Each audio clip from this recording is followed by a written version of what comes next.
Demons. Throughout a variety of cultures and spiritual practices, these beings are said to embody and personify the very essence of sin. They represent elements of immoral vice and desire that are forbidden by the gods of the faithful and seek to corrupt the righteous through trickery and hedonistic rewards of the flesh. These demons are legion, but among them is one who is stronger today in the age of internet, streaming services, and moral fluidity, one who has ascended to the throne in just a few short generations. Who is this ancient being on the rise? None other than the manifest spirit of wrath and lust. Today on Scream to Scream, we'll introduce you to the ancient and powerful incarnate of sin, Asmodeus, king of the demons.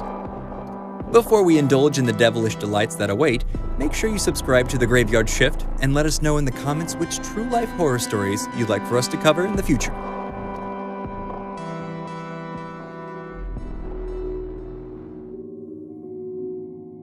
Asmodeus, or Asmodai as he has been called, has been lurking in the dark corners of religious texts dating back to the earliest origins of the Abrahamic faiths. The name itself has the etymological meaning of wrath demon. Even prior to his proper adoption by the Jewish and Islamic faiths, wherein he had the often dismissed and debated role as a nefarious jinn or earthly dark spirit, Asmodeus existed in a primordial form within the Persian Zoroastrian faith. While documentation of the demon in those very early days of humanity is limited, he does appear a number of times in the record under a variety of names: Asmodee, Osmondeus, and Osmodai. Religious scholars agree that regardless of the name, this is in fact the same demon that would later be portrayed as the primary antagonist of the Book of Tobit, said to have been panned as early as the 2nd century BCE. Asmodeus, as we came to know in the Book of Tobit, is described as the worst of demons. He certainly is for the pious Sarah, as he slays her 7 successive husbands on their wedding nights, impeding the sexual consummation of the marriages. While his actions here seem to direct us otherwise, it was through this connection to carnal activity that Asmodeus may have come to be seen as the embodiment of lust as well as wrath. This was not enough to scare off the bold young Tobias, who is still willing to risk it all and marry the 7 times widowed Sarah. The demon Asmodeus promises the same deadly fate for him, but Tobias has consorted with the archangel Raphael and through his divine being has been granted powers and knowledge that might protect him from the demon. As instructed by his attendant angel, Tobias places a fish's heart and liver on red-hot cinders. The resulting smoky vapor causes the demon to flee to Egypt, where Raphael binds him. In some translations, Asmodeus is strangled, but clearly neither effort lasts forever. Asmodeus was able to continue to punish those who displayed sinful carnal desire. Left with few options, Tobias prays to be free from such desire and is subsequently safe from the wrath of Asmodeus.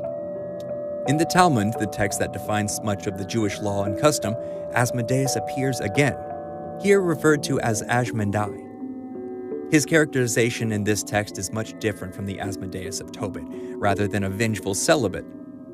Ashmedai is represented as a good-natured fellow. In this text, Ashmedai is tricked by Solomon into constructing the Temple of Jerusalem, while in another version, the demon is said to have thrown Solomon some 400 leagues from the capital, taking his spot as the ruler during Solomon's absence, and Lilith as his demonic queen. Upon Solomon's return, Asmodeus is said to have fled, only to appear later in the Testament of Solomon, where Asmodeus is called upon by the wise king to aid in the construction of the temple. Asmodeus warns Solomon of his coming downfall and strangely mentions hating water and birds because they remind him of God, before returning to his hellish domain. Asmodeus found further definition in the storied witch hunter's textbook, the Malleus Maleficarum, which translates to the Hammer of Witches. It was in this volume that Asmodeus is definitively identified as the demon representation of lust and the adversary of St. John. Further, Asmodeus is said here to command 72 legions of demonic armies and is among the kings of hell that serve Lucifer, damnation's high emperor. In hell, he rules over the gambling halls, and in addition to other responsibilities, he is said to be the Prince of Revenge, November being the month of his greatest potency.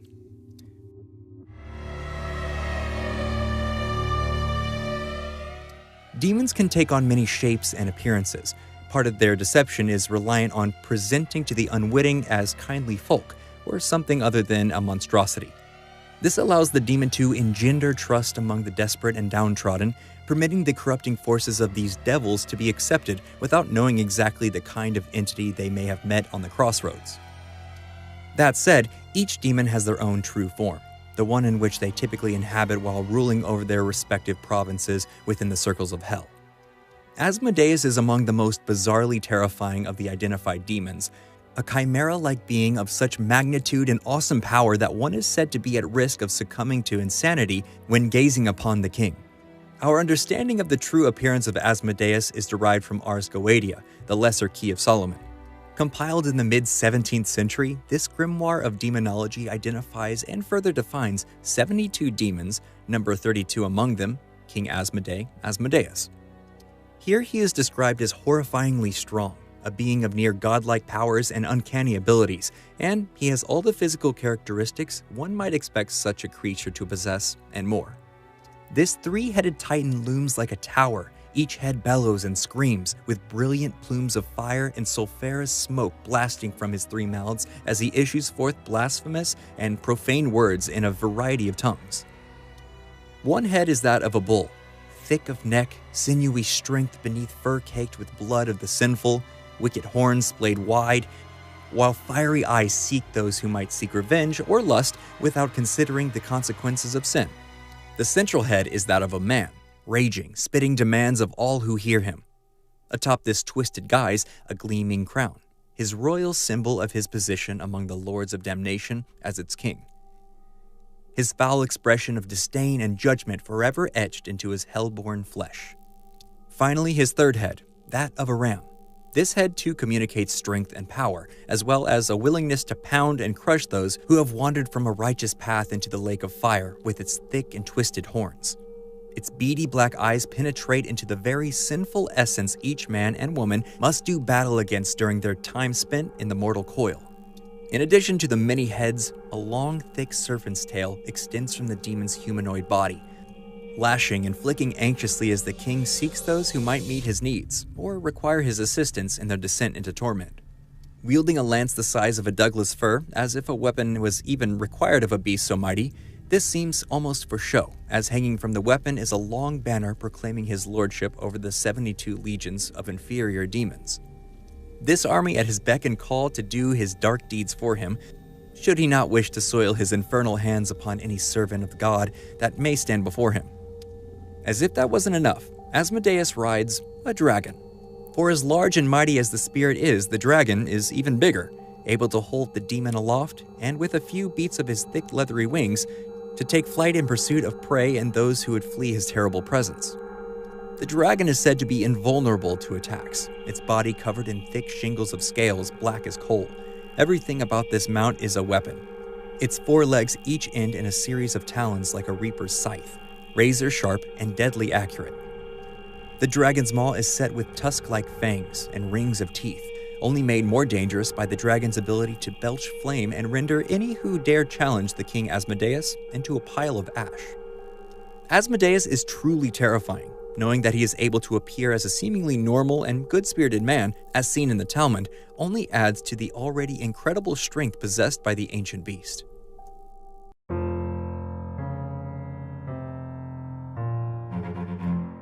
Demons have maintained a place in the minds of men and women, even as many move away from the church doctrines or become lax in their spiritual practices. These demons persist in their collective consciousness. Perhaps these demons have exerted some influence to ensure that their legacy will not be forgotten. Or maybe the terror inflicted by these tormentors is so great that it has stayed with humanity for all these years through some form of congenital genetic fear. Some scars stay with us. Asmodeus has not been forgotten. One need only look to pop culture to discover that the king of lust and wrath is still there, hidden in plain sight, waiting for an opportunity to drag you into his fiery domain for an eternity of torture and penance. Asmodeus appears as a recurring antagonist in Season 13 of the CW's hit program Supernatural. The show characterizes the demon as a creation of Lucifer, the weakest among his children, but a prince of hell nonetheless. In spite of these odds, the program shows Asmodeus ascend from prince to the kingly throne, succeeding his creator as ruler over all of the damnation. only to later be unseated and slain in a single episode by the Archangel Gabriel, from whom Asmodeus has been vampirically leeching power. Asmodeus also features heavily in the lore of popular tabletop role-playing game Dungeons & Dragons as the ruler of the Nine Hells. Rather than his wildly over-the-top three-headed dragon-riding iteration, here he is more commonly depicted as a more stereotypical demon. Small horns sprout from the forehead of a black-eyed but otherwise fairly typical human visage. The various editions of D&D present a number of characterizations for the demon, ranging from a primordial evil to that of a fallen angel, but his role as the king of the Nine Hells is unchanging. Similarly, Asmodeus is present in the Pathfinder role-playing game, wherein he is seen as an actual god, ruling over his loyal followers that are many in the fictional world of Golarion. There's also a version of Asmodeus at Marvel Comics, one that has already appeared in this film Doctor Strange.